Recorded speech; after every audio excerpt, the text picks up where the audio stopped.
बिस्मिल्लाहिर्रहमानिर्रहीम, अस्सलाम वालेकुम। आप देख रहे हैं मेरे सवाल और मैं हूं मुनीफ फारूक। पाकिस्तान के अंदर सियासी दर्जा हरारत अपने अरूज पर है। पाकिस्तान की एक बहुत बड़ी सियासी जमात पाकिस्तान तहरीक इंसाफ इस वक्त सरापा एहतजाज है उस तमाम तर सूरत हाल के बाद जो कि पाकिस्तान तहरीक इंसाफ समझती है उसके खिलाफ क्रिएट की गई है और उसके पीछे हुकूमत और उसके पीछे इस्टेब्लिशमेंट है। रऊफ हसन साहब पर हमला इसी पिछले कुछ दिनों के अंदर हुआ। पाकिस्तान तहरीक इंसाफ ये समझती है कि उनके दफ्तर पर हमला करना भी हुकूमत की ही कारस्तानी है और बाकायदा एक सोचे समझे मंसूबे के तहत ये सब कुछ किया गया है। हुकूमत के लिए मामलात आसान नहीं है। हुकूमत एक तरफ मुख्तलिफ कवानीन जो कि हुकूमत की तरफ से चाहे वो नोटिफिकेशन की तर्ज पर आए चाहे वो कानून साजी की तर्ज पर आए उससे जूझ रही है, उस पर एहतजाज देख रही है, उसे बर्दाश्त कर रही है। चाहे वो पैमरा का नोटिफिकेशन हो या पंजाब में डेफेमेशन का कानून हो, उस पर सवाल उठ रहे हैं। दूसरी तरफ एक ये मसला अपनी जगह जो कि बहुत बड़ा बन चुका है वो है कि पाकिस्तान के अंदर जो खुफिया इदारे हैं, इंटेलिजेंस एजेंसीज़ हैं, उनके हवाले से अदालतों को बड़ा शदीद एतराज़ है। और जो इस्लामाबाद हाई कोर्ट में हुआ, अब क्योंकि पाबंदी है बहुत सी चीज़ों के ऊपर, उसको हम डिटेल में डिस्कस नहीं कर सकते, लेकिन वो भी यकीनी तौर पर बिल्कुल भी हौसला अफजा नहीं है इस मुल्क के अंदर इस वक्त जो आइन और कानून राइज है उसके लिए या किसी भी तरह की इकोनॉमिक प्रोग्रेस के लिए। अगर इदारे आपस में टकराएंगे और मसला एग्रीवेट हो जाएगा तो किसी सूरत भी मुल्क तरक्की नहीं कर सकता। अगर मुल्क में सियासी अदम इस्तेहकाम होगा तो मुआशी इस्तेहकाम नहीं आ सकता। ये कहना और सुनना दोनों बड़ा आसान है, लेकिन शायद ये चीज़ें एग्जीक्यूट करते हुए बड़ा प्रॉब्लम आ जाता है और आ भी रहा है। आपने देखा कि एक तरफ ये है, दूसरी तरफ लाहौर हाई कोर्ट के चीफ जस्टिस, उन्होंने जो आज फरमाया अपनी तकरीर के अंदर वो भी एक अलार्म बेल है और वो ऐसा अलार्म है जिसने सबको झंझोड़ कर रख दिया है। उन्होंने बाकायदा तौर पर इन सो मेनी वर्ड्स ये बता दिया है कि अदलिया को दबाव का सामना है और दबाव किस तरफ से है, क्या हो रहा है। वो क्या फरमा रहे थे, ज़रा सुनिए। हमने ना किसी हुकूमत की, ना किसी एजेंसी की, ना ही किसी इदारे की को बी टीम बनना। आप अर्श वाले खुदा का खौफ रखेंगे और फर्शी खुदाओं से नहीं डरेंगे। हम बिल्कुल किसी बार के साथ, किसी इदारे के साथ, किसी हुकूमत के साथ कोई लड़ाई नहीं चाहते, लेकिन ये ताली दोनों हाथ से बजेगी, एक हाथ से नहीं बजेगी। एहतराम उस वक्त तक है जब अदालतों का एहतराम किया जाएगा। अगर अदालतों का एहतराम नहीं है तो फिर हमसे भी एक्सपेक्ट ना करें कि हम उनका एहतराम करें। यानी लाहौर हाई कोर्ट के मौजूद चीफ जस्टिस भी एंटेगनाइज्ड हैं और वो हुकूमत के रवैये की वजह से शायद एंटेगनाइज्ड हैं। कहा यह जाता है चंद जजेस की तैनाती के ऊपर एक मसला है जो कि अब तक मौजूद है। क्या पंजाब हुकूमत इस मसले को हल कर पाएगी या नहीं कर पाएगी, ये अभी तक अपनी जगह एग्जिस्ट करता है मसला। और ये मसला इतना सादा है भी नहीं, क्योंकि ये तमाम चीज़ें, तमाम तर मामलात घूम फिर कर उसी माहौल की तरफ इशारा कर रहे हैं जिनके गिर्द जो पाकिस्तान की सियासत को अपने घेरे में ले हुआ है पिछले कुछ अरसे से। मामलात हल करने की जब बात की जाती है तो मुस्लिम लीग नून के अंदर से ये आवाज़ें आती हैं कि जी मामला मुशावरत से हल हो सकता है, मामला अफ़ाम व तफ़हीम से हल हो सकता है, किसी तरह की नेगोशिएशन, किसी तरह की मफाहमत हो सकती है। राना सनाउल्लाह साहब पाकिस्तान तहरीक इंसाफ को मशवरा देते हैं। उसी तरफ हुकूमत ये भी कहती है कि पाकिस्तान तहरीक इंसाफ इस वक्त शदीद फ्रस्ट्रेशन का शिकार है। हुकूमत के नज़दीक पाकिस्तान की हुकूमत को इस वक्त मुख्तलिफ महाज़ों के ऊपर इकनॉमिक कामयाबी मिल रही है, ऐसी कामयाबी जिसके नतीजे में मुल्क में इन्फ्लेशन आने वाले अदवार के अंदर कम हो जाएगी, मुल्क में इन्वेस्टमेंट आ रही है, कुछ अरसे में मज़ीद आएगी, और जिसके नतीजे में पाकिस्तान तहरीक इंसाफ को शदीद फ्रस्ट्रेशन है। और इसका इजहार चाहे इमरान खान साहब के ऑफिशियल या पाकिस्तान तहरीक इंसाफ के ऑफिशियल ट्विटर हैंडल से हो, जिस तरह की प्रोवोकेटिव बातें वहाँ पर कही जाती हैं, लिखी जाती हैं, उस पर भी सवाल उठाया जाता है। सो हम आज पाकिस्तान की सियासत को जिस तरह से देख रहे हैं वो एक कन्फ्यूज्ड मेस है। क्या हमारे मुल्क की सियासत इससे निकल पाएगी या नहीं पाएगी, ये एक बहुत बड़ा सवाल है जिसके ऊपर आज हम प्रोग्राम के अंदर गुफ्तगू। हमारे साथ मौजूद हैं जनाब आबिद शेर अली साहब, सीनियर रहनुमा है पाकिस्तान मुस्लिम लीग नून के। वीडियो लिंक पे हमें ज्वाइन करें, बहुत शुक्रिया आबिद साहब आपका। जनाब अजहर सदीक साहब सीनियर कानूनदान है और पाकिस्तान तहरीक इंसाफ के मरकज़ी रहनुमा भी है, बहुत शुक्रिया अजहर साहब आपका। और हमारे उस्ताद जनाब इफ्तिखार अहमद साहब हमें लाहौर स्टूडियोज़ में ज्वाइन करें। इफ्तिखार साहब आपका बहुत शुक्रिया, आपने अपना कीमती वक्त दिया, इसके बावजूद कि आप you are not your 100% but not feeling well, हाँ नहीं, लेकिन आपका बहुत शुक्रिया, आप तशरीफ लाए। अजहर साहब, मैं अगर गुफ्तगू का आगाज़ आपसे करूँ, ज़ाहिर बात है इस वक्त पाकिस्तान तहरीक इंसाफ ज़ेर अताब है।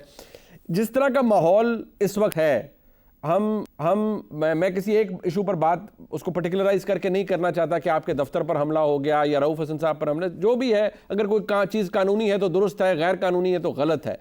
लेकिन ये मसला हल कहाँ होगा आपके नज़दीक?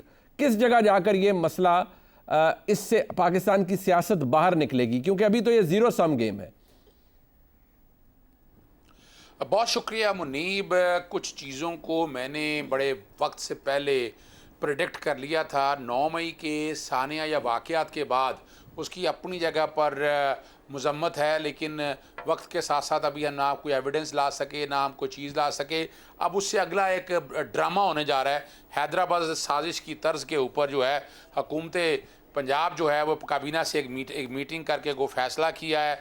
उस वक्त सूबा सरहद और बलूचिस्तान की बेशतर क़यादत शामिल थी और उन पर इल्ज़ामात लगाए गए थे कि नज़रिया पाकिस्तान के मुखालिफ हैं, मुल्क तोड़ना चाहते हैं, साजिश की। और जो याद है, ये भुट्टो ने बलूचिस्तान पे, जुल्फ़िकार अली भुट्टो ने, और फिर ये ट्राइब्यूनल बना भुट्टो के दौर में ही, और मुलजमान में अब्दुल वली खान, अफरसयाब खट्टक, हबीब जालब, अताउल्ला मैंगल, नवाब खैर बख्श मरी, दीगर लोग। और ट्रायल तकरीबन वैसे ही हुआ जैसे इमरान खान का जेल में हो रहा है, मगर हैदराबाद ट्राइब्यूनल वो सुस्त रवि का शिकार रहा और एट दी एंड वो ट्राइब्यूनल टूट गया। और फिर जुल्फ़िकार अली भुट्टो के साथ क्या हुआ, ये तारीख का हिस्सा है। इन सियासतदानों को बुरा ना मानिएगा। मैंने 5 जून को 2023 को मैं लंदन में था, मैंने प्रेस कॉन्फ्रेंस की थी कि पाकिस्तान को मिसाके पाकिस्तान की जरूरत है, पाकिस्तान को आगे लेके जाने की जरूरत है। और वो मिसाके जमहूरियत नहीं, जो एक ड्रामा किया, जो एक जुल्म किया इस कौम के साथ बनाया आपने, लेकिन उसके बाद क्या हुआ, आप एस्टेब्लिशमेंट के साथ मिलकर, और ये सारा जो कुछ भी हुआ है बाजवा साहब की एक्सटेंशन, और मैं उन चीज़ों में नहीं पढ़ना चाहता। वजह सिर्फ है कि आपके अजहर साहब बात यह है, तारीखी तौर पर देखिए अजहर साहब, गुजारिश ये है, तारीखी तौर पर आप दुरुस्त फरमा रहे हैं, बहुत गलत हुआ है। 7 दहाइयों में हमने बड़ी ब्लंडर्स किए हैं, बट मसला ये है कि जिसको जहां मौका मिला है उसने एस्टेब्लिशमेंट की मदद ली है, चाहे वो मुस्लिम लीग नून है, पीपल्स पार्टी है, इमरान खान साहब की जमात है, आप सारे ही इसमें से गुजरे हैं। बस सवाल ये है, जहां आप आज हैं, आप कहते हैं मामला पाकिस्तान को मिसाके पाकिस्तान की ज़रूरत है। आपकी जमात यानी पाकिस्तान तहरीक इंसाफ, उधर से एक फ्रंटल अटैक है, जो कि आपके ज़ाहिर बात है बहुत मैसिव फॉलोइंग है पाकिस्तान तहरीक इंसाफ की डिजिटल प्लेटफॉर्म्स पे। एक फ्रंटल अटैक है जो कि किया जाता है पाकिस्तान के आर्मी चीफ के ऊपर, DGISPR की तस्वीरें लगाई जाती हैं, टाइमलाइन पूरी पाकिस्तान तहरीक इंसाफ की देख ली जाए।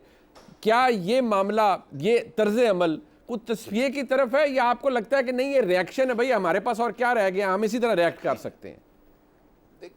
ना, पहली तो बात है कि आर्मी चीफ की अगेंस्ट और फौज की अगेंस्ट जो कुछ भी है, इसमें पाकिस्तान तहरीक इंसाफ इसको ओन ही नहीं करती है। नहीं, बट आपके ऑफिशियल ट्विटर हैंडल से हो रहा है ना सर, आपके PTI के ऑफिशियल ट्विटर हैंडल से हो रहा है। मेरी बात सुने, देखें ट्विटर हैंडल से जो कुछ हो रहा है ना, वो पब्लिकली जो चीज़ें कही जा रही हैं ना, वो उस पर पार्टी ओन करेगी अपनी जगह। जो बाकी जगह जो सोशल मीडिया पे हो रहा है उसको मैं ओन नहीं करता। देखिए मैं एक बात बताऊँ आपको, मैंने उस वक्त भी एक बात कही थी, मैंने कहा था इस मुल्क को मिसाके पाकिस्तान की ज़रूरत है, पाकिस्तान को आगे लेके जाएं, और हमें 9 मई का देखें एक ग्रैंड एमनेस्टी देनी पड़ेगी।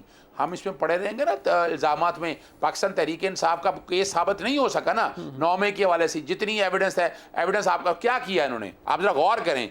तौहीने अपना हद के इज्जत का बिल, अभी पहले मैं जरा आपके सामने छोटी सी मिसाल रख देता हूँ। पैमरा ने जो पाबंदी लगाई है लाइव टिकर पे, क्यों लगाई? 21 तारीख को मैं इस्लामाबाद हाई कोर्ट में साइफर के केस में था, मैं पहले सेक्शन 215 की वारिस के हवाले से मैं वहाँ मौजूद था। वहाँ पर टिकर चले, लाइव चला, वहाँ एडमिट हो गया, वहाँ कह दिया कि जो साइफर के अंदर था इमरान खान ने वही कुछ कहा है, तो वो एडमिशन था, वो सारा कुछ लाइव चल गया। उसके बाद गुजारिश है, क्योंकि इतना बहुत सी चीज़ें हैं ना जिनके जो हमारे सामने आती हैं। अब जिस तरह कल पाकिस्तान तहरीक इंसाफ के दफ्तर पर आपने कहा फस्तायत कर दी, गजा की तर्ज का खुदा न खास्ता एक ऑपरेशन कर दिया हुकूमत ने, शिबली फराज साहब भी उस पर तबरे भेज रहे थे हुकूमत को। सवाल यह है कि एक पेपर ट्रेल भी मौजूद है, उस पर नज़र आता है कि जब आपकी अपनी यानी इमरान खान साहब की हुकूमत थी, नवंबर 2020, 21 फरवरी में, जून 2022 के अंदर, यानी कि 2 नोटिस तो ऐसे जो आपकी हुकूमत के अंदर, और उसमें टाइटल की बात नहीं हो रही, वायलेशन है कि आपने इलीगल कंस्ट्रक्शन की हुई है। अब मसला ये है कि अगर एक चीज़ का पेपर ट्रेल मौजूद है, आज आपको एतराज़ किस बात का अगर CDA ने इसके ऊपर एक्ट कर लिया है? नहीं देखिए, मैं बड़ी ज़बरदस्त बात आपने खुद कह दी। हमारी अपनी दौर में हुकूमत में ये नोटिस आया होता तो हम सीधा ना करा लेते, ये नोटिस हमारे तक सर्विस होकर हुआ होता। अच्छा। और ये नोटिस है, मैं सामने खोल के रखा है सिराज अली के नाम, और ये नोटिस मैं चैलेंज कर रहा हूँ, ये सर्विस नहीं हुआ। अच्छा। कि जिसको भी सर्विस हुआ है पाकिस्तान तहरीक, अब दुख है बेसिक प्रिंसिपल है कि आपको नोटिस सर्व करना, दूसरे बाद दूसरा नोटिस सर्व करना था, नहीं हुआ। ठीक है। यानी आप आ गए हैं गिराने के लिए, करने के लिए। मुझे बताएं इस तरह के ऑपरेशन आपने इस्लामाबाद में आज तक कितने किए हैं? मेरा एक सवाल है। हाँ, नहीं, और ठीक है। डिस्क्रिमिनेशन क्या होती है? आपके आर्टिकल दौर में 25 और क्या बेशुमार है? हुए। आपके दौर में बाय द वे नाजायज तजावुजात के खिलाफ इमरान खान साहब ने सबसे पहले अटैक ही इस्लामाबाद देखिए- के ऊपर किया था। बेशुमार शादी घर गिराए, बेशुमार मैं बता रहा हूं ना, बैंक्वेट हॉल्स गिरे। देखिए मैं फिर देखें उसकी वजह है ना कि वो सारी इलीगल हो रहा था ना। ठीक है। ये इनकी हुकूमत रही। ठीक है। पीडीएम 1 कब से आई हुई है? ठीक है। अप्रैल 2022 से आई हुई है ना। ठीक है जी। आज हम 2024 में बैठे हैं, तो पहले आपको- क्यों नहीं हुआ? चलिए, अप्रैल पहले के क्यों नहीं हुआ? बाद हमारी टाइमिंग के जो ये ऊपर जून एतराज में है ना। इनके दौर में नोटिस दिया। आपको टाइमिंग पे एतराज है। ना आबिद ना से- ना ना हाँ मेरी जी। बात सब हाँ जी। ना ये देखे ना, मेरी बात सुनिएगा। जी, जी। वायलेशन अगर हुई है तो वायलेशन कंपाउंड होती रही है। ठीक है। आप आज चले जाएं चक शहजाद के अंदर कितने फार्म हाउसेस पे सुप्रीम कोर्ट ने क्या क्या ऑर्डर किए हैं, कितने फार्म हाउस गिर गए हैं। अगर आप इन पे वजीर जाते कानून हैं तो बात ये समझ कह में रहे हैं ना कि आप ये कहते हैं कि नोटिस हमें मिले ही नहीं। आपने तो आर्ग्यूमेंट ही खत्म कर दिया ना कि भाई नोटिस सानू मिले नहीं थे, हम क्या करें, हमारे पास तो नोटिस आया ही नहीं है, किसी और को एड्रेस होता है। नहीं। आपने तो सर यही कहा है ना अभी। नहीं देखें right to fair trial and due process of law. Munib आप सारी बात जी, को जी, समझते जी, हैं। जी, जी, जी। बदनीति और क्या होती है, और ये याद कर लीजिएगा, अल्टीमेटली अदालतों के सामने जाना और ये चीजें एस्टैब्लिश हो जानी है। बिल्कुल ठीक है, ज्यादा आप से ज्यादा जाएं। क्या होना था, कंपाउंड हो जानी थी। आप जाएं सर, आप जाएं, बिल्कुल जाएं, बट आबिद शेर अली हमने साहब जाना बात है। ये, आप जाएं, लेकिन आबिद शेर अली साहब बात ये है, और हुजूर वो कहते हैं ना, वो अभी देखे फराज साहब का कैसा शेर पढ़ा जनाब शिबली फराज साहब ने। वो कहते हैं कि चिराग सबके बुझेंगे, तो आपने तो चिराग बुझते हुए भी देखे हैं और जलते हुए भी देखे हैं। तो ये फस्तायत कर रहे हैं आबिद शेर अली साहब, बड़े अफसोस की बात है आप हुकूमत में आके। बहुत शुक्रिया। मैं तो पहले जो मुअज़्ज़ज़ आपके गेस्ट बोल रहे थे, बिल्कुल उन्होंने सही कहा कि इनके दौर में होता तो इल्लीगल चीज़ को ये लीगल करवा देते। जैसे बनी गाला की इल्लीगल कंस्ट्रक्शन को, जिसका नक्शा भी नहीं था, कुछ भी नहीं था, वो इन्होंने लीगल करवा कर साकिब निसार के ज़रिए बाकी सारे इस्लामाबाद को मलियामेट किया। खोखरों के घर को गिराया इन्होंने, ख्वाजा आसिफ साहब के घर को गिराया इन्होंने सियालकोट में। मेरे अपने ज़ाती प्लाजे को यहाँ पर पूरे फैसलाबाद को पता है। इन्होंने मीडिया को बुला कर हमारे घरों को मस्मार किया। ये अभी तो मातम कर रहे हैं, अभी थोड़ा मातम कर रहे हैं, इनको ज़्यादा करना चाहिए, गला फाड़ फाड़ कर करना चाहिए। इन्होंने मीडिया को एडवांस बुलाते थे कि जी ये ऑपरेशन फ़लान नून लीग के बंदे के ख़िलाफ़ करने जा रहे हैं, इसकी प्रोजेक्शन चाहिए, इसकी मीडिया हाइप क्रिएट करनी है। ये तो इस तरह इनके दिमागों में फस्तायत भरी थी। ये तो पैदा ही इंतकाम की आग को लेकर बढ़े। कभी इन्होंने पाकिस्तान को आगे लेकर जाने की बात की, इमरान खान वज़ीर आज़म रहे, उसको पकड़ लो, उसको पकड़ लो, उसको गोली लगा दो, उसके वो तो कहता था अपनी निजी महफिलों में कि अपोजिशन वालों को फांसी लगा दें। ये तो हिटलर थे, ये तो फ़िरौन थे। मुनीब साहब, इनको 3 नोटिस आए। ज़ाहिर है मेरे नाम की प्रॉपर्टी है, मुझे नोटिस आएगा, जिसके नाम की प्रॉपर्टी होगी वो लीज जिसको गई होगी। 3 नोटिस सर्व किए गए उनको, तो चौथे पे उन्होंने करा दिया। जिस तरह अभी आप खुद फरमा रहे थे कि इन्होंने आपने जो इनकी वो महात्मा की वो रिहाइश गाह थी मखमल की बनी हुई, उसके ऊपर इन्होंने कोई ईंट तक नहीं गिरने दी। बाकी इन्होंने इस्लामाबाद में आबिद शेर अली साहब, मसला ये है आबिद भाई, मसला ये है बात सिर्फ एक इस घर पर या इस तहरीक इंसाफ के सेक्रेटेरिएट को गिराने की। सीडीए का कहना यह है कि हमने मुतअद्दिद नोटिस दिए, पीटीआई कहती है हमें नोटिस मिला ही नहीं है। लेकिन मेरी यार सुन ले, वो कहते हैं कभी रऊफ हसन साहब को आप ख्वाजा शराब भेज के ब्लेड मरवा देते हैं। वो कहते हैं नहीं आपने तो फस्तायत की हद कर दी है। ख्वाजा शराबी इन्हीं के कुंबे से हों, इनके अपने घर के हों, जो इन्होंने खुद ही भेज के अपनी वो मीडिया हाइप के लिए, मीडिया सिंपैथी लेने के लिए कोशिश की हो। ये काम खुद ही कर सकते हैं। ये तो बड़ी इनसेंसिटिव बात है आबिद भाई, किसी को वो तो बेचारे उनको कितने जोर का लगा है। मैं उस पे मैं देखे जो उसके ऊपर अटैक हुई, मैं उसकी पुरजोर मजम्मत कर रहा हूँ। लेकिन ये कहे जी कि ये एजेंसीज ने करा दिया, ये फलान ने कह दिया करवा दिया बगैर किसी तहकीक के, आप इल्ज़ाम उनकी। ये फिर इन्होंने अफसार आलम को गोलियाँ नहीं मारी अपने दौर में? क्या इन्होंने मोहसिन बेग के को जलील नहीं किया? अपनी उनकी फैमिली के घर घुस के इन्होंने मोहसिन बेग के साथ ज्यादती की? क्या इन्होंने मतीउल्लाह जान को नहीं रगड़ा मारा? मुतअद्दिद साफ़ियों के साथ इन्होंने ज्यादतियाँ की हैं। ये अपने दौर में, अपने वक्त में फिरौन थे, मैं आपको कह रहा हूँ, ये वक्त के फिरौन थे। ये अल्लाह की लाठी है जो इनके सर पे। मैं देखें तशद्दुद के खिलाफ हूँ, मैं एक पॉलिटिकल वर्कर हूँ, मैं उस फेज से गुजरा हूँ। अल्लाह की लाठी है भाई। अभी आपने जेलें काटी कहाँ पे हैं? हमने तो जनरल मुशर्रफ का भी जुल्म सहे हुए हैं। हमने तो जनरल, मेरे वाले ने तो जनरल यही की भी जेलें काटी हुई हैं। बट आबिद भाई, अल्लाह की लाठी बेशक बेआवाज है, ये तो हक है, ये तो हक की बात है। नहीं, आपका कोई चीज हो तो आप सफेद मातम बिछा के बैठ जाते हैं, आप सब्र करें। पढ़ो कलमा यहाँ। नहीं, अल्लाह की लाठी है। आप फिरौन थे उस वक्त कि मैं ये कर दूंगा, मैं फलाना करूंगा। अल्लाह की लाठी है। अब आपकी शक्ल अपनी देखी आईने में कि अल्लाह ने आपकी शक्ल पर दुत्कारा है। इतनी अल्लाह ने आपकी शक्ल पर दुत्कारा है। अज़र साहब, गुनाह समझ नहीं आएगी किसी को। एक करके आपके घर पे आना है, एक करके। आप समझते क्या कोई साकिब निसार बचालेगा? कतन कोई साकिब निसार अगर कोई बेशक आसिफ सईद खोसा बचा लेगा आपको? कतन आसिफ सईद खोसा नहीं बचाएगा। क्या आप समझते हैं कि अजमत सईद की अदालतें लगी हैं वहां पे? कोई अजमत सईद की अदालतें नहीं लगी हुई। आबिद साहब, इस वक्त तो कानून जो है कंटेम्प्ट ऑफ कोर्ट उसकी वायलेशन कर रहा है ये। अच्छा, मेरी बात, यानी इस तरह की जुबान इस्तेमाल कर रहा है। कंटेम्प्ट ऑफ कोर्ट जो उन्होंने कानून बनाया है, एक मिनट अजहर साहब, बारी पे बोले ये अगर ऐसे बात नहीं। अजहर साहब, मैं गुजारिश करूंगा, आप अजहर साहब इनमें बर्दाश्त नहीं है। यही तो हम कहने की इनके बर्दाश्त नहीं है। इनका बात चले, अगला दिन ना हो। ये तो खुद जनरल फैज की पैदावार थी, ये जनरल बाजवा की पैदावार थी। ये 35 पंक्चर गए, ये 50 पंक्चर लगवा कर आए थे। ये अपनी औकात भूल गए कि ये किस तरह इख्तियार में आए। अगर मैं इनके लीडर इमरान खान, आज आबिद शेर अली साहब मेरी बात सुने। आज की अदलिया, कल इनके पल्ले कुछ था ना आज पल्ले। बात की आबिद शेर अली साहब, आज इनके कानून के मुताबिक बात करेंगे। जिस जगह पर आज हम हैं, ये तो बड़ा तबाहकुन जगह है ना। इससे तो पाकिस्तान की सियासत वैसी सुकड़ रही है। और आपके बहुत से कुलीग ये कह रहे हैं कि सियासतदान ही ख़त्म हो रहे हैं या सियासत ख़त्म हो रही है जिस जगह पर ये लड़ाइयाँ चली गई। एक मुख्तसर सा ब्रेक है, मैं वापस आता हूँ। इफ्तिखार साहब से जो मशवरा दिया जा रहा है मियां नवाज शरीफ साहब को, और बहुत से लोग दे रहे हैं कि भाई यार ये कर लें तो इससे हालात बेहतर हो जाए। एक ब्रेक के बाद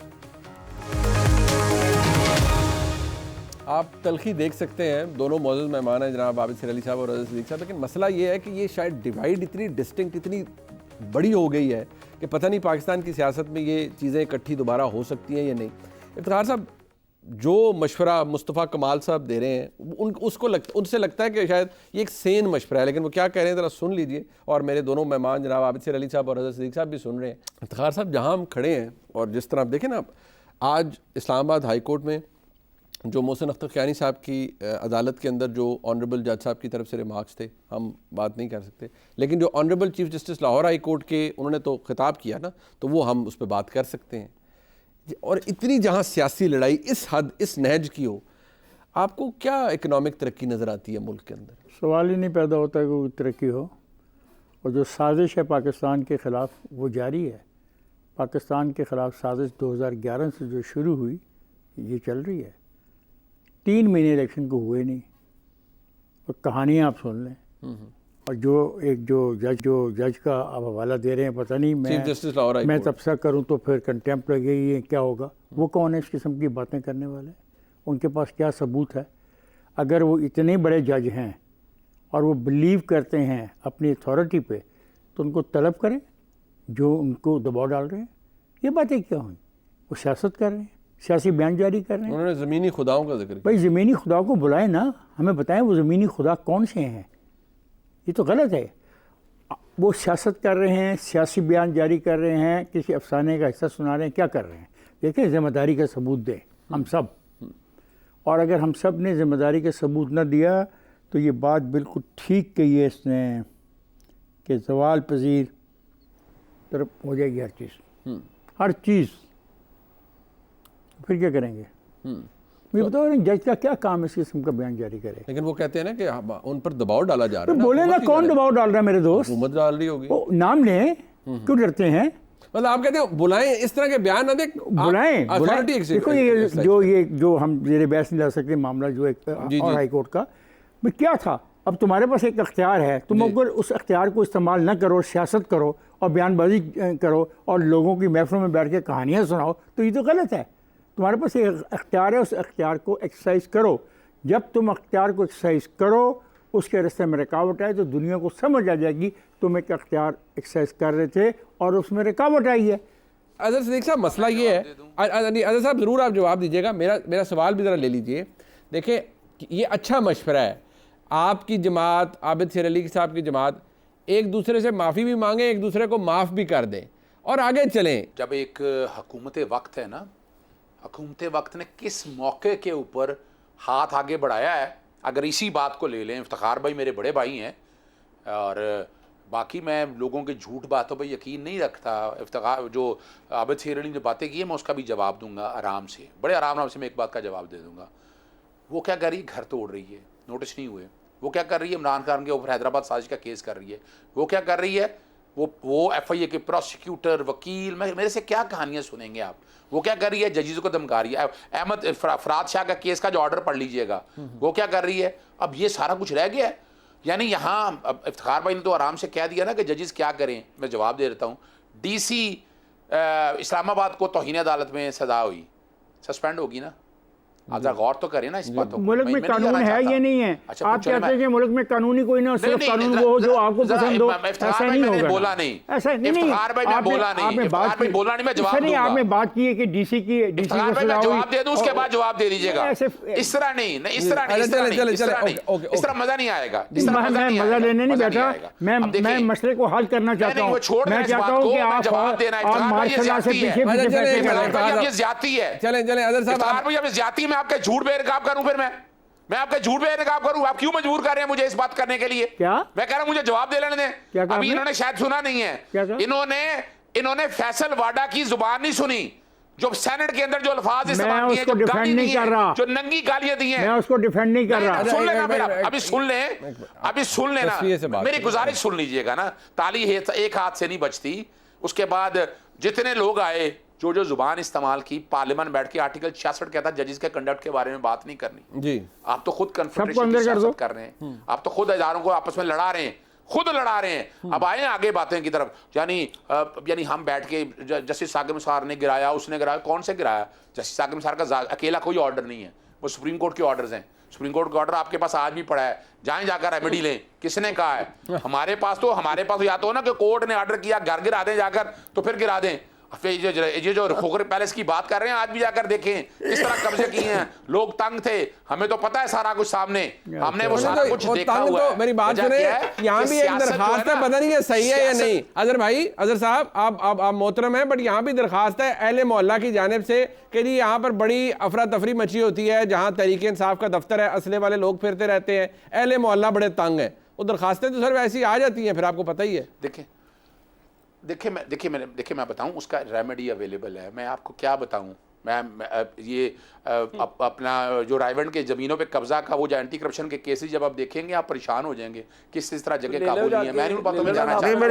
मैंने कहा तस्वीर की बात कर ले, आप आपस में एक दूसरे को माफ करने की और माफी देने की बात कर ले, यार ये कर ले सर।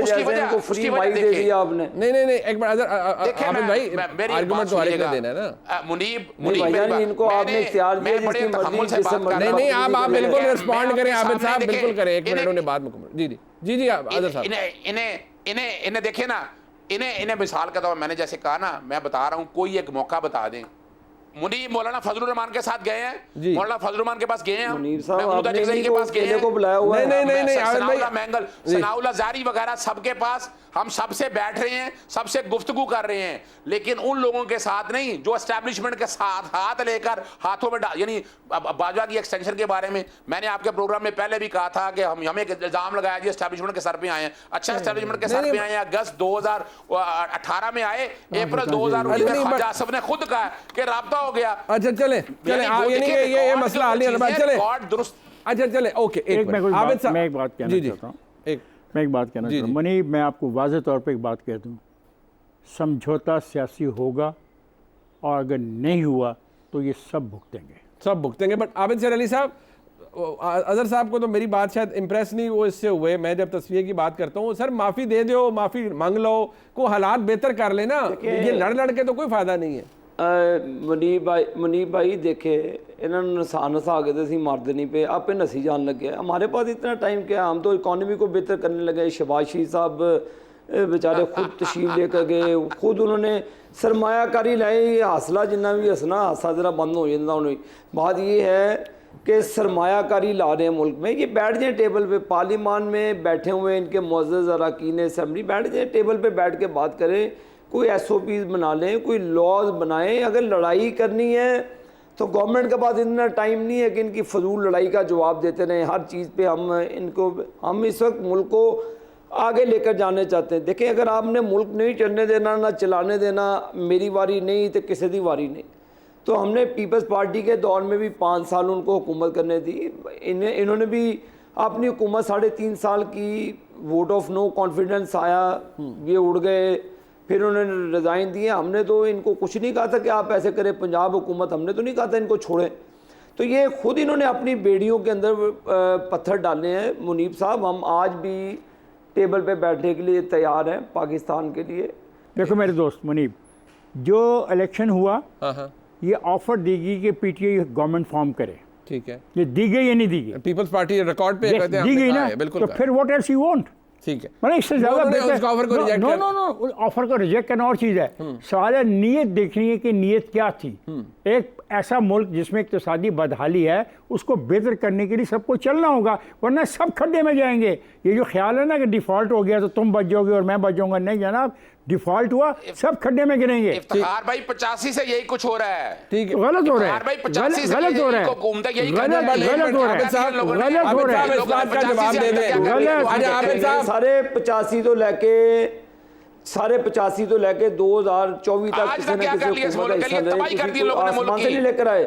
अच्छा, क्या तबाही की मुल्क की? आटा सस्ता कर दिया, तबाही की। चीनी सस्ती की, तबाही की। हमने महंगाई कम कर दी, तबाही की। क्या किया? डॉलर तुम लोगों ने बढ़ाया आगे। मुनीब साहब, ये हैं वो लोग शरारती फितने जो नहीं चाहते कि मुल्क में इंसाफ हो, मुल्क के अंदर अमन हो। 17 में ना इसको अलिफ का पता, ना बे का पता, ना इसको पता बे किधर है, ना अलिफ किधर है। एक ब्रेक शामिल करते हैं जी। बहस काफ़ी तलखी भी हो गई है, लेकिन एक ब्रेक शामिल करते हैं, वापस है। एक दफ़ा फिर आपको खुशामदीद कहते हैं जी प्रोग्राम में। आबिद साहब, अगर आप ये कहते रहेंगे कि ये मकाफात अमल है या खुदा की लाठी बे आवाज़ है और अल्लाह की लाठी है, मसला ये है कि फिर वही उनका आर्गूमेंट ये है कि ये तो फिर आप पर भी आ सकता है। आज हमारे वो कहते हैं हमारे साथ आप जुल्म कर रहे हैं, तो कल ये जुल्म आप पर होगा। मुनीब भाई, हमने तो इनको पार्लियामान का फोरम दिया है, बैठ के वहाँ पे गुफ्तो शनीद पार्लियामान के अंदर होती है, इनके लीडरान बैठे हैं, इनके रिप्रेजेंटेटिव बैठे हैं। क्या ऑफर क्या करते हैं? चलिए आज बताइए। और यार बाजवे को तू की कर लेता है बाजवे। ये लोग हैं, मैं इसकी बातों को क्या जवाब दूं मुनीब भाई? अब ये लोगों को क्या जवाब दिया? तू फिर आप क्यों बाजवे के कंधे पे बैठ के मांग ले माफी कौन से? आप क्यों फैज मीर के कहने पे समझे चलाते रहे, माफी मांगी कौन से? ਅਸੀਂ ਤੁਹਾਨੂੰ ਦੇਣਾ ਵੀ ਕੁਛ नहीं, ਅਸੀਂ पाकिस्तान ਦੀ आवाम ਨੂੰ देना, ਤੁਹਾਨੂੰ भी देना ਅਸੀਂ। फार्म 45 ये हुकूमत कायम रहे। थोड़ी हुकूमत गलतियों की माफी मांग सकते हैं, नहीं मांग सकते। नहीं, तू की कर लेगा, साडा हुकूमत है तो तू की कर लेगा। ओहो, इस तरह उन्हें आप क्या कर लेंगे? हुकूमत है, कर लो जो करना। फजलुर रहमान को आगे आप कमाल करते हैं यार। ये बोली जा रहा बात ये है कि मेरा मकसद ये है कि आप लोग आपस में इस लहजे में स्पीकर को बिठाया हुआ कि जो मर्जी बोली जाए। नहीं, बात ये है आप सबका साहब हमारे सीनियर हैं, हम उनकी सब इज्जत कर, ये हर उनकी भी बात में बोलता है, ये मेरी भी बात में बोलता है। अच्छा, नहीं हमने इनकी बात काटी। जब झूठ बोलोगे मैं कैसे बर्दाश्त कर लूं? और तुम सब तो बड़े झूठे तो आप हैं। तुम नहीं, आप झूठे, आप झूठों के बाप हैं आप। ओ भाई, झूठ बोली जा रहे हो। तुम बताओ तुम्हारे पास देने के लिए क्या है? मेरे तू ना कर, तू आगे मैं जितना मर्जी सवाल कर, टाइम नहीं है जवाब देने का। बात सुन ले, मेरे को टाइम नहीं है तेरी गल का जवाब देने का। ठीक कर रहे हैं, तेनू जवाब दे, कैसे करोगे? वो ते फाने खाने अंदर नहीं तेनू मैं जवाब दें। मेरी बात सुने, अजहर साहब का ये कहना है, आबिद शेर ना अली ये साहब, इफ्तिखार भाई को बात करने अरे देते चले हैं, ना मुझे करने आबिद देते साहब हैं ये इसको बात। खत्म करना है ना कहीं। उनका ये कहना है कि भाई अगर आप पार्लियामान के अंदर बात करते हैं तो बात करने के लिए क्या है? मैं बताता हूँ क्या। हाँ। मैं बताता हूँ क्या। अच्छा जी। देखें, पार्लियामान से बड़ा कोई फोरम नहीं होता। जो भी आपके इतराज़ात हैं वो आप फोरम पे लेके आएँ और टर्म जो आप तय करना चाहते हैं। देखें, जो स्पीकर का रवैया था बड़ा पॉजिटिव था। जब कमेटियां बनाई जानी थी अच्छा तो स्पीकर ने एक बहुत पॉजिटिव रवैया अख्तियार किया जिसको सबने कबूल किया। ये रवैया आगे जाना चाहिए। सूबाई असम्बली पंजाब में भी अब लोग आपस में जो बात कर रहे हैं, तनकीद कर रहे हैं पंजाब की हुकूमत पर। देखें, ये पार्लियामेंट होती इसलिए है, झगड़े के लिए नहीं है। हमें हल निकालना है इन्हीं सारी मामलात में से। और अगर एक बात नहीं तय कर पाए ना आप पॉलिटिशियन आपस में, तो मैं आपको बड़ा अफसोसनाक होगा मेरे लिए कि फिर पॉलिटिशियन के हाथ में बात रहेगी नहीं, अफसोस की बात हो। अच्छा चले, तलखी के साथ तो ख़त्म नहीं करना चाहिए, लेकिन आबिद शेर अली साहब, कोई एक अच्छी बात जो आप तहरीक इंसाफ के हैं तो आप सारे सियासत के अंदर ही, तो कोई अच्छी बात, कोई एक दूसरे से तस्फिये की बात कर लें। अगर वो माफ़ी मांग लें तो आप भी माफ़ी मांग लें कि आप आज इस्टेब्लिशमेंट के साथ हैं। वही कि आप उनसे बाजवा साहब के साथ आने की माफ़ी मांगते हैं, चाहते हैं। हम जमहूरी लोग हैं, हम चाहते हैं कि पार्लियामान के अंदर चार्टर ऑफ इकॉनमी बनाएं, ठीक है, SOPs बनाएं, लॉज में अमेंडमेंट्स ला के इलेक्शन लॉज बनाएं ताकि ये रफड़े ख़त्म हो जाएं। ठीक है, वही एक फोरम है जिसके ज़रिए बातचीत की दरवाजे खुले हैं, आगे जा सकते हैं। सियासत करने को बहुत टाइम है, रियासत बचे, पाकिस्तान की मईशत बचे, उसमें हमने आपने अजहर साहब सब ने रहना है। बिल्कुल तो बेहतर है कि बेहतरी का रास्ता निकाला जाए। ठीक। लड़ाई करेंगे तो लड़ाई का नुकसान होता है, फ़ायदा नहीं होता। अजहर साहब इसको अगर कंक्लूड कर पाएँ प्लीज़। अच्छा देखिए, मैं बताऊं ना, वो रिटोरिक कहने के आके ऐसे बात करना, पार्लियामेंट में क्या करना, charter of democracy, charter of economy, वो सिर्फ चार्टर ऑफ इकोनॉमी नहीं है इस मुल्क को, यानी इलेक्शन एक्ट में तरमीम पहले भी हुई, क्या हुआ, इलेक्शन कमीशन क्या कुछ कर रहा है, यानी ये जो बातें कर रही है ना, इस पार्लियामेंट में बहुत सी जमातें नहीं हैं जो पार्लियामेंट के अंदर बैठकर, ये जितने मामले हैं कुछ अदालतों के अंदर हैं, कुछ पार्लियामेंट में क्या करना है, पार्लियामेंट में तो कानून साजी होनी है, और क्या होना है पार्लियामेंट के अंदर। साहब अगर जी, मैं ये कहना चाहता हूँ कि मियाँ आज बात को ज़हन में रख लिया जाए। इमरान साहब कल रिहा हो जाते हैं दोबारा, और वो किसी ज़िमनी इंतखाब में इलेक्ट हो जाते हैं तो पार्लियामेंट में जाएंगे ना, सही बात है। तो 92 लोगों के साथ मिलकर 93 हो जाएंगे ना। यही एक रास्ता इमरान खान के पास है। और दूसरा रास्ता जो है, और तो कोई नहीं है, रास्ता एक ही है, इमरान कल सुबह रिहा हो जाते हैं बाइज्जत तौर के ऊपर, उनके मुकदमात खत्म हो जाते हैं। आप सियासतदानों से बात करें ना, आप क्यों कहते हैं, इमरान खान साहब क्यों कहते हैं मैं एस्टैब्लिशमेंट से बात करनी है? सुने ना, मेरी बात सुनिएगा। ये इसका मसला तमाम सियासी जमातों ने चार्टर ऑफ डेमोक्रेसी मिसाके जमहूरियत में निकाला था, पार्लियामेंट में नहीं तय हुआ था कि जितने इस वक्त एस्टैब्लिशमेंट या बाकी मामलात को अपने इदारे कार में रखना है, वो चार्टर ऑफ डेमोक्रेसी की जगह चार्टर ऑफ पाकिस्तान साइन होगा। ठीक है, बट वो इमरान खान भी उस चार्टर का हिस्सा था। इनको एजुकेट करें मुनीब साहब कि इमरान खान भी उस चार्टर का हिस्सा था। चार्टर ऑफ पाकिस्तान सियासतदानों से बात करके होगा, आपके अच्छे लगे लेकिन सिर्फ सियासतदानों के साथ बात करके होगा, बाकी किसी के साथ बात करके नहीं होगा। शायद पाकिस्तान की सियासत का आगे बढ़ने का रास्ता यही है कि अगर सियासी जमातें सिर्फ आपस में गुफ्तगू करें, इस्टेब्लिशमेंट को फरीक ना ही बनाएं, ना ही इस्टेब्लिशमेंट के पास जाएं। प्रोग्राम आपने देखा, जिसका फीडबैक हमें जरूर दीजिएगा। देखने का बहुत शुक्रिया।